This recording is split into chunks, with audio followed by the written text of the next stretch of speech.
pessoal, para quem achou que essa história do Alexandre de Moraes já estava chegando ao fim, se enganou bonito, se lascou feio, porque essa história ainda vai dar muito o que falar.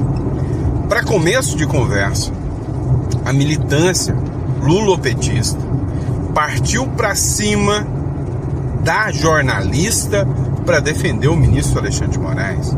Tá rolando um monte de vídeo de gente atacando a jornalista, falando que ela enfraquece a democracia. Pois é, não era de se esperar nada diferente dessa turma aí, né?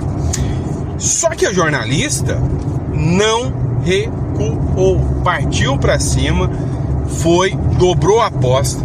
O ministro Alexandre de Moraes soltou uma nota, ela desmentiu a nota e falou que ela vai fazer de tudo para provar que o que ela está divulgando é real. Ou seja, ela vai fazer de tudo para provar, e isso aí vai repercutir, mundo afora, esse caso milionário do Alexandre de Moraes. Há quem diga que o Lula deu carta branca para isso acontecer.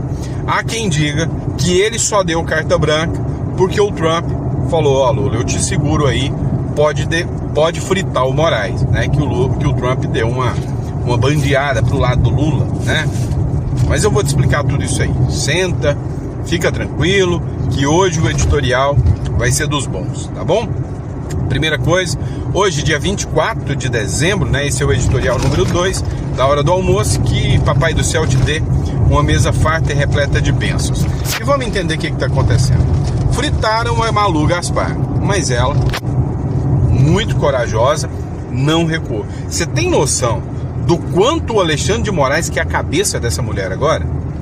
Porque não veio de um bolsonarista. Bolsonarista é fácil. O bolsonarista pode juntar fotos, pode juntar provas, pode juntar vídeo da reunião, pode fazer o que for que ninguém vai dar atenção. O que teve já de denúncia contra esse tal de Alexandre de Moraes, feito por deputados, por senadores, pelo Glenn Greenwald. Vocês lembram que o Glenn Greenwald mostrou conversas do Tagliaferro, e a mídia nada. Agora, estamos falando de um caso que envolve aí milhões, que todo mundo, até da esquerda, né? Alguns jornalistas de esquerda estão batendo no Alexandre de Moraes, e aí não tem jeito, né?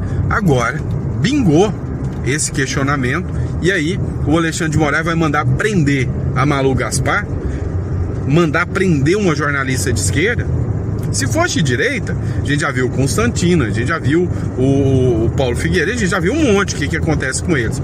Mas as de esquerda nunca tinham prendido. Será que ela vai ser a primeira? Uma coisa é certa, recuar ela não vai. Depois de tudo, depois de ameaça, ela publicou mais uma matéria hoje. Malu Gaspar publicou aqui, Malu Gaspar, jornalista. Recomendo que quem não segue, siga, tá? Tá na hora de esquecer o tanto que ela já bateu na direita, tanto que ela foi conivente com tudo isso para chegar até aqui, mas que essa aí pode ser a responsável por empichar o Alexandre de Moraes. Olha só, pode ter partido de uma jornalista de esquerda. Olha a ironia do destino. Ela publicou o seguinte: o valor milionário do contrato da mulher do Alexandre de Moraes com o enrolado Banco Master. O documento previu o pagamento de 129 milhões em 3 anos ao escritório da mulher e dos filhos do ministro Alexandre de Moraes. E aqui no relatório ela fala que o escritório não tinha nenhum contrato nesse patamar, que o escritório não tinha uma atuação contundente antes do ministro Alexandre de Moraes se tornar ministro. Baita de uma coincidência, né? Baita de uma coincidência. E aí o Alexandre de Moraes sentiu a pancada. Sentiu tanto que teve que fazer mais uma nota para tentar limpar a sua barra. Poder 360 aqui, Diário 360. Moraes divulga uma nova nota, volta a negar as tratativas sobre o caso Banco Master e menciona a esposa ao esclarecer as reuniões. Falou que não falaram em momento algum do Banco Master, que o diálogo foi só sobre a lei magnífica e que não tem nada disso de advocacia administrativa, não. Só faltou escrever que quem duvidar dele é antidemocrático. Mas o que aconteceu? Não colou.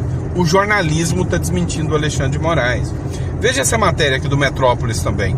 Moraes divulgou datas de reuniões com o Galípolo e diz que não falou sobre o Banco Master, mas ele foi desmentido, tá?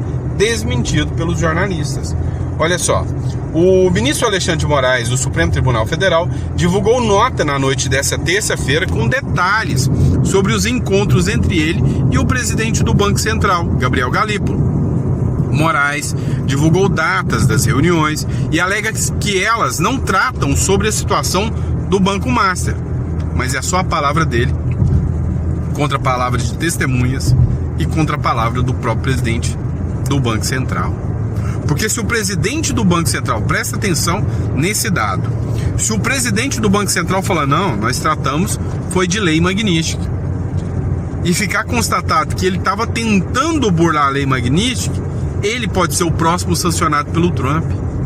E você acha que um presidente do Banco Central, que todo diretor do presidente do Banco Central, depois que sai do Banco Central, vira CEO de um banco milionário? Todos aconteceu isso. Você acha que ele vai perder a oportunidade de virar um presidente de, sei lá, de um Itaú da vida, de um BTG Pactual da vida, e vai entrar na Magnífica para salvar a pele do Moraes? Duvido é o dó, tá? Duvido é o dó. Se eu fosse ele, cara, entre peitar o Trump e o Moraes, né? A primeira reunião em 14 de agosto foi um desdobramento da primeira aplicação da lei em 30 de julho. O segundo encontro, segundo ele, em 30 de setembro, veio após a sanção aplicada pelos Estados Unidos contra a esposa dele, a advogada Viviane Bastos de Moraes, no dia 22 de setembro. Bingo, de novo. É confesso. Você entendeu? Ou seja, ele está usando o poder e atribuição do cargo dele para influenciar o Banco Central a não aplicar sanções a eles, atuando que em favor próprio. Se ele estava incomodado, o que ele tinha que fazer? Usar todos os mecanismos legais, mas não usar a influência. Acaba que isso aqui é uma confissão, gente. Qualquer advogado entende isso, que ele falou, não, eu fui atrás de interesse próprio, me livrar da Magnífica, e eu usei minha influência, e para salvar minha esposa também. Então ele também influenciou o interesse privado da esposa, configura de advocacia administrativa já. Que é isso? O cara é um ministro da Suprema Corte e fala isso nessa naturalidade, sem entender que isso pode incriminá-lo. Ou melhor, ele sabe que isso pode incriminá-lo, mas que jamais o farão, porque quem tem que apresentar o recurso é o Procurador-Geral da República, que é, amiguinho dele, né? Então, é escancarado o quanto esses caras realmente não se importam com a lei no Brasil. Ou seja, não dá, né? Não estão nem aí. Eles são capazes de falar, eu matei mesmo, mas foi para salvar a democracia, né? E ninguém vai fazer nada. Então, literalmente, esses caras estão se lixando para a lei. Aqui, para mim, ele falou atualmente, não, eu fiz para defender a minha esposa. Usou o cargo para defender a esposa? Colegas advogados, e aí, pode isso, Arnaldo? Você sabe que não pode. Até a Daniela Lima, do UOL, ela que é Alexandrete de primeira, foi lá e falou, olha, as reuniões de Moraes e do Banco Central tinham a Magnífica como tema, mas o Banco Master foi citado sim. Ela desmentiu o Alexandre de Moraes. Então, aqui nós estamos diante de dois casos de uso do poder do ministro para interesses pessoais. Tá interessante assistir, né? Sim, o Banco Master foi citado. E aí eu vou trazer exatamente o registro que a fonte vinculada ali a ambos os personagens me fez. Daniela, eu acompanhei, me disse a fonte, uma visita do Marcelo Rubens Paiva ao Banco Central. E quando o Marcelo Rubens Paiva foi ao Banco Central, ele se vira para o Gabriel Galípolo e fala, e o Master? Ou seja, todo mundo estava falando sobre esse assunto. E aí a fonte me diz, né? Foi citado de uma maneira que obviamente não era o tema central da reunião. E aí trago o relato que a fonte me faz de como teria sido descrito aí pelas pessoas que conversaram com Gabriel Galípolo a insinuação de que o ministro teria feito uma gestão. A resposta ouvida foi leviano insinuar que houve qualquer tipo de pedido, cobrança ou gestão em direção ao Banco Master. As reuniões tratavam rigorosamente, disse Galípolo a quem o perguntou, da Magnitsky. Se houve menção, foi como assunto de interesse geral, porque só se falava disso em Brasília naquela época. O que mais está sendo destacado no bastidor, né? Qual foi o resultado do caso em si? O banco está liquidado sob intervenção do Banco Central, a operação com o BRB foi travada, houve uma batida da Polícia Federal na qual foi apreendido o celular de Daniel Vorcaro, o presidente, o dono, né, do Banco Master, no qual foram apreendidos os documentos, nada está sendo, digamos, escamoteado, o caso está nas mãos do ministro Dias Toffoli, que, como eu conto na coluna também, semana passada determinou a retomada dos depoimentos dos diretores do Master que foram presos e pediu diligências para a Polícia Federal. O Toffoli é um dos ministros mais criticados, né, do Supremo por conta da forma como conduz os casos, mas o ministro é, de todos ali, um dos que mais tem, digamos, apreço pelo sigilo de seus casos, então é bastante difícil acompanhar o andamento, mas teve andamento, está tendo consequência. A Polícia Federal segue analisando o material que foi coletado, não só com Daniel Vorcaro, mas com os outros diretores do Master e também no Banco Regional de Brasília, o BRB. Por óbvio, Fabíola, o constrangimento foi tal que o ministro Alexandre de Moraes exarou essa nota hoje, no meio da manhã, portanto, depois que a gente já tinha trazido esse contexto da Magnitsky aqui no UOL, como você disse, manchete, e o ministro fala pouquíssimo, né, viu o tamanho do problema que estava se criando e decidiu exarar uma nota oficial por meio do Supremo Tribunal Federal. Pois é. Vamos analisar o primeiro fato. Por que mentiu? Porque ele falou que não citou. A Daniela Lima falou, não, citou sim. Citou sim. Não foi o assunto principal da conversa, mas citou. Então, nós temos uma nota aqui que a Daniela Lima me desmentiu. Segundo, por que ninguém está levando em consideração que o próprio tratar de lei Magnitsky é de interesse pessoal do ministro Alexandre de Moraes, não é interesse público. Muda alguma coisa na sua vida se a mulher do Alexandre de Moraes tomou a Magnitsky? Não. É interesse público para alguém? Não. E ele estava lá tratando sobre isso? Sim. Por que ninguém está levantando isso, né, em consideração? Agora, vamos apimentar essa história um pouquinho mais? Vamos lá. O celular do Vorcaro foi apreendido. Sim.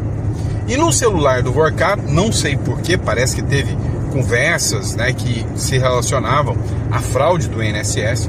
O celular do Vorcaro, que é o presidente do Banco Master, foi apreendido pela comissão da CPI do INSS.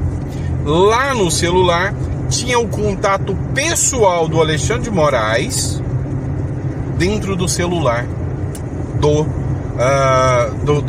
Vorcaro. Como que o Vorcaro tinha um contato pessoal do Alexandre de Moraes? Primeiro ponto. Segundo ponto, a CPI diz que tinha conversas, pediu para fazer análise, o ministro Dias Toffoli, colega do Alexandre de Moraes, arrancou o celular da mão da CPMI, disse que a CPMI não pode analisar, puxou o celular para ele e pôs o caso em sigilo. Levanta suspeita, não levanta? Vamos ser sinceros, né? A gente só quer saber a verdade. Eu acredito no Alexandre de Moraes muito, que ele tem nada a ver com isso, tá? Para não ser preso mesmo. Mas assim, a gente tem que ser sincero, que tá esquisito, tá? Que a gente precisa, que em nome da transparência, em nome, né, da probidade administrativa, saber o que está acontecendo.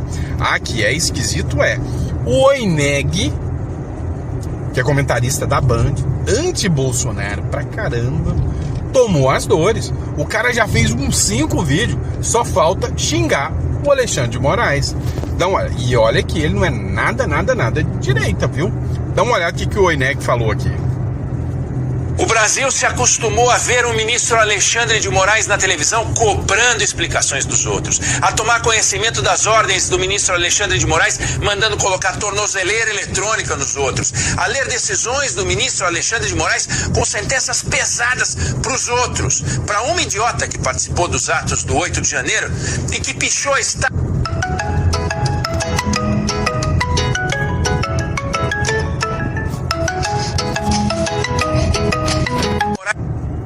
na televisão cobrando explicações dos outros, a tomar conhecimento das ordens do ministro Alexandre de Moraes, mandando colocar tornozeleira eletrônica nos outros, a ler decisões do ministro Alexandre de Moraes com sentenças pesadas para os outros, para uma idiota que participou dos atos do 8 de janeiro e que pichou a estátua da justiça com a frase "perdeu o mané com batom, 14 anos de cadeia".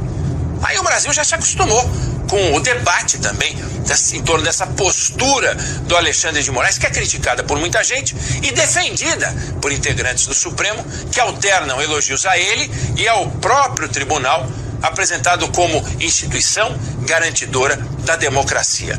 Poder executivo, poder legislativo, que nada, eles até têm um papel, mas devem prestar contas ao país, ou seja, ao Supremo. Isso se tornou tão frequente nos últimos anos que muita gente começou a achar que, ainda que por métodos pouco ortodoxos, o Supremo era uma casa blindada. E eis que surge essa história assombrosa que nasce dentro da casa do ministro Alexandre de Moraes e explode no Supremo. Como assim? O escritório de advocacia da mulher do ministro assinou um contrato de prestação de serviços para o Banco Master no valor de 129 milhões de reais a ser pago em parcelas mensais de 3 milhões e 600. Vamos esquecer por um instante que o Master foi liquidado, que o dono do banco, Daniel Vorcaro, está usando tornozeleira e é acusado de fraudes em valor superior a 12 bilhões de reais. Vamos esquecer isso tudo. Nenhum banco brasileiro, nem os mais lucrativos, nem os mais sólidos, paga isso a qualquer escritório, a não ser em caso de êxito. E por que o Banco Master despejou essa dinheirama justamente no escritório da mulher do ministro do Supremo, Alexandre de Moraes? Só que a história é mais complicada. Você sabe que quem liquida bancos é o Banco Central. E está aí na imprensa a informação. O presidente do Banco Central foi procurado mais de uma vez por um morador da casa de Alexandre de Moraes. Foi a mulher dele que fechou o contratão? Não! Foi o próprio ministro Alexandre de Moraes. E a notícia é que o Banco Master foi tema do encontro. O ministro Alexandre de Moraes soltou uma nota, disse que o tema do encontro foi a Lei Magnitsky, mas não falou nada sobre Banco Master.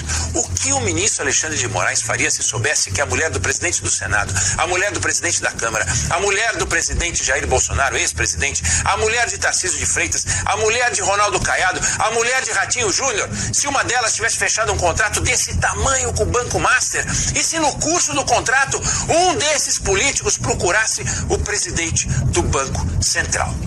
Pois o Supremo, a Procuradoria-Geral da República e o Senado Federal estão diante de um dilema. Adotam, no caso, o rigor histórico de Alexandre de Moraes ou reproduzem o silêncio dele depois que os fatos vieram a público? Cirúrgico o comentário do Oineg aqui. Rigor demais para perseguir os outros, para ir atrás dos outros. Mas quando chega nele, peraí, não é bem assim, vocês estão entendendo errado, né? Vamos lá, ele continuou e depois dessa primeira merece a continuidade. Cara, foram uns 5 vídeos que ele fez, não vou pôr os 5 vídeos, mas foram uns 5 vídeos descendo a lenha. Qual seria a reação do ministro Alexandre de Moraes se ele soubesse que a mulher do presidente da República, a mulher do presidente do Senado, a mulher do presidente da Câmara, se ele soubesse que uma delas assinou um contrato com o Banco Master? Pois é. Qual seria? Para receber 129 milhões de reais.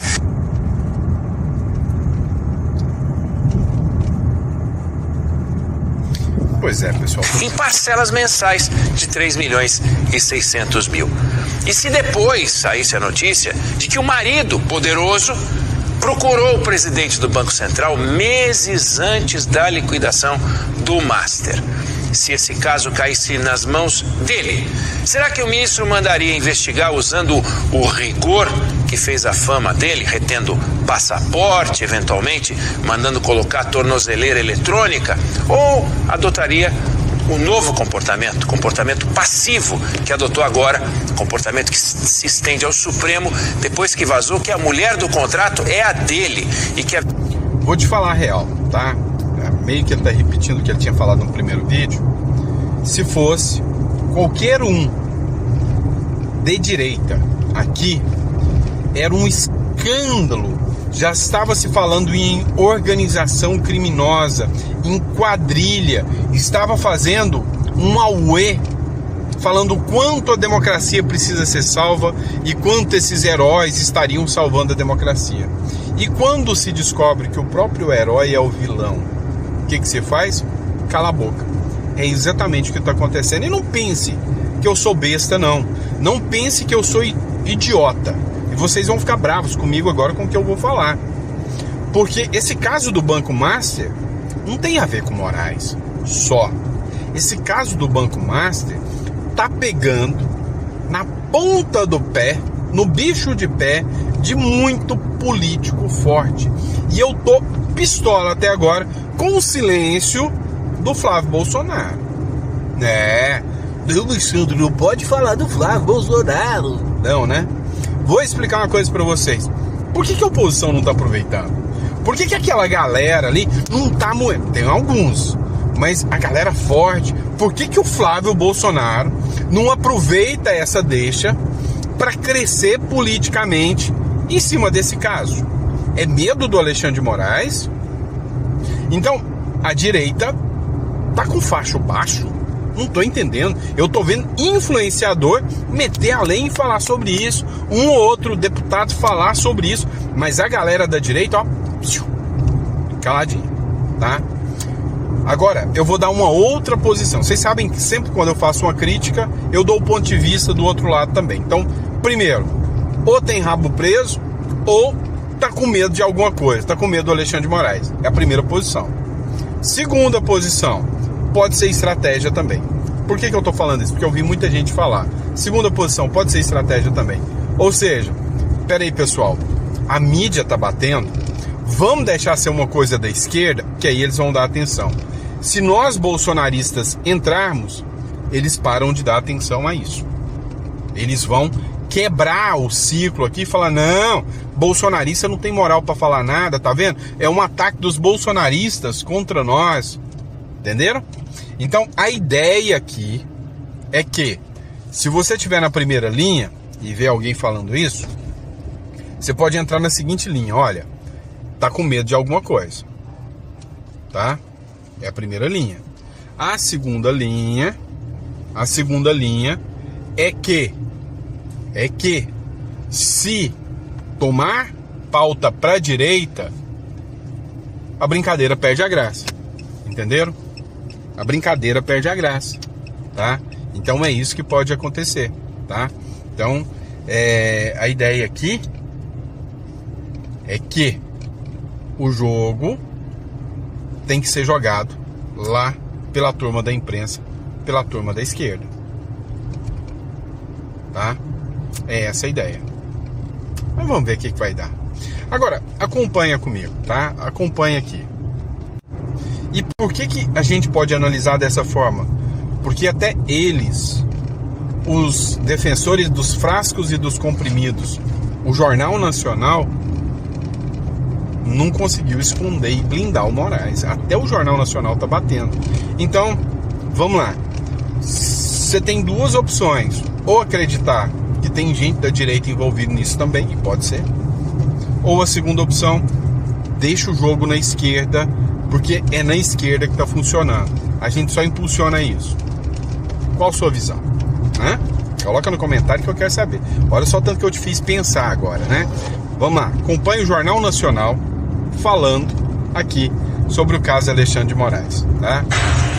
Segundo reportagem do jornal O Globo, publicada ontem, Moraes entrou em contato com o presidente do BC para discutir a venda do Banco Master ao Banco de Brasília, o BRB. A reportagem informa que Moraes procurou Galípolo ao menos 4 vezes, por ligações telefônicas e presencialmente. O Banco Central barrou a venda do banco em setembro. Segundo as investigações da Polícia Federal, entre outras irregularidades, o Master fraudou papéis vendidos ao BRB com conhecimento do banco, que é público. A PF estima a fraude em 12 bilhões de reais. Ainda de acordo com o jornal O Globo, a mulher de Moraes, a advogada Viviane Barsi de Moraes, tem um contrato de prestação de serviços com o Banco Master, que previa o pagamento de R$3.600.000 mensais durante 3 anos, a partir de janeiro de 2024, o que renderia R$129 milhões no total. As notas de Moraes e do BC não mencionam as ligações telefônicas sobre o Master informadas pelo Globo. Pois é, nem as notas mencionam as ligações. Não foi só a reunião, teve as ligações secretas. E aí, alguém vai pedir a quebra do sigilo telefônico do Moraes ou não? Acho que não, né? Ninguém vai pedir, nunca, jamais, em momento algum da história do Brasil, né? Mas enfim, eu acho que o posicionamento da direita agora é deixar isso pra lá com a imprensa tradicional, deixar o próprio sistema eliminar, né, o caso. Pois é, pessoal, tirando as ligações aqui, né, mas vamos lá. Ó, por que tem que deixar a imprensa continuar fazendo o trabalho sujo? Porque a imprensa tá fazendo e muito bem feito. Ela tá batendo, né? O que fizeram com o Bolsonaro, hoje o Moraes está sentindo na pele. Eu sei que vocês estão gostando de ver isso, vai. Admite. Né? Admite que vocês estão gostando. Agora a CNN também, né?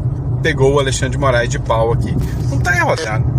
Professor Conrado, você cunhou e utiliza muito nas suas colunas um termo que, pelo menos entre nós jornalistas, ele pegou e nós nos referimos muitas vezes também, que é o da magistocracia. Esse episódio do Moraes com o Banco Master, ele dialoga muito com essa expressão, e também queria o seu ponto de vista sobre o episódio em si. Caio, eu acho que o jeito da gente desviar da questão que mais importa é ficar discutindo se os honorários foi de 129 milhões, ou se foi de 10 milhões, ou se foi de 1 milhão. Independentemente do valor, a gravidade de um contrato de advocacia entre uma advogada e esposa de ministro é muito grande. E tem 2 discussões jurídicas sobrepostas aqui. A primeira é uma discussão criminal, para saber se houve advocacia administrativa, né, que é um funcionário público patrocinar interesse privado usando de sua autoridade. Isso está previsto no Código Penal, e isso, de fato, como disse a presidente do OAB, isso depende de produção de provas e assim por diante. Mas eu acho que essa é apenas a ponta do iceberg, é apenas uma das discussões. A discussão grave, mas isso não reduz a enorme gravidade do simples fato e do enorme, monumental conflito de interesse que existe quando parente de ministro, parente de juiz, advoga no tribunal. O valor astronômico dos honorários é apenas um componente que assusta mais, mas eu acho que é menos importante discutir o valor e mais importante discutir a existência do conflito de interesse para começar a história. Em segundo lugar, havendo ou não havendo crime, o que mais afeta a instituição do STF é a existência, ou melhor, é a absoluta indiferença de ministros do STF ao conflito de interesse. Isso não é um problema apenas do ministro Alexandre de Moraes. Existem diversos parentes de ministros advogando no Supremo. Portanto, é um pacote.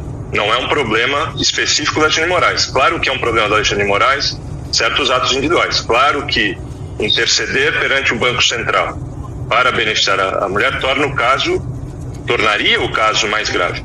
Mas caso não se consiga provar, tem um problema institucional muito grave para o STF enfrentar, para a comunidade jurídica brasileira enfrentar, para a esfera pública enfrentar, que é a absoluta supressão da noção republicana de conflito de interesse. Resumindo, é só a ponta do iceberg. Agora o alvo são eles. E a imprensa vai partir para cima sem dó nenhuma. Não dá para fazer tudo num vídeo só, porque tem muita coisa ainda falando sobre o Bolsonaro, sobre esse caso Alexandre de Moraes, que vai ficar pro quarto editorial, tá bom? Ó, gente, vocês me desculpem, eu tô fazendo o que dá aqui no meio da viagem, liga um, liga a mãe e vai, tá? Mas eu não vou parar de gravar por causa disso, vocês já sabem o meu jeitão. Então, obrigado pela confiança, pela credibilidade, tá? É sempre uma honra e um prazer estar aqui trazendo conteúdo para vocês, tá bom? Obrigado e eu vejo vocês daqui a pouquinho. Abraço.